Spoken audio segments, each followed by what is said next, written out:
আলু ভাজি দি বানাচ্ছিস? গোস্ত কি করে পায় তো? আমরা গরিব মানুষ, গোস্ত করে পায়? গোস্ত নাই, আলু ভাজি দিয়ে বানাচ্ছি। তাই এনকে তো ধোকলা মোটা মোটা করে। ওকে ভালো, কেমনি নরম হয় কেমন হ্যাঁ? পাতলা পাতলা হইলে ভালো লাগে না। আমার মা বানাইছে দেখেন ধবরা ধবরা মোটা। এমনি ওই জন্য তো মানিক পছন্দ করে না তোর পিঠে। না করে নাই সেই তোর আসসালামু আলাইকুম, কেমন আছেন সবাই? আশা করছি ভালো আছেন। তো আমি আজকে সকালবেলা ঘুম থেকে উঠে দেখি মা পিঠে বানা শুরু করে দিছে। কি পিঠা জানেন?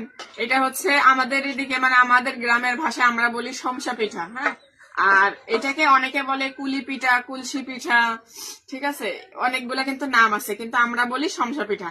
আর এর ভিতরে কিন্তু অনেকগুলা যে পুটগুলা দেওয়া হয় সেগুলা কিন্তু অনেকে দেয়, নারিকেল কুড়া এগুলা দেয়, আবার কেউ হচ্ছে মাংস দিয়ে করে, আর আমরা গরিব মানুষ তো আমরা আলু ভাজি দিয়ে করি।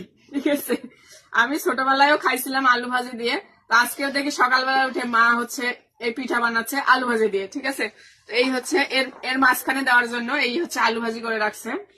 ঠিক আছে, তো আলু ভাজি কিন্তু আমার ফেভারিট। আর যে পিড়ায় যে বেলবে, বেলে নিয়ে পাতলা করে করবে, সেটাও করতেছে না আম্মু। কারণ কি জানেন? কারণ হচ্ছে দাঁত নাই। বেশি যদি বেশি পাতলা করে করা হয় তাহলে নাকি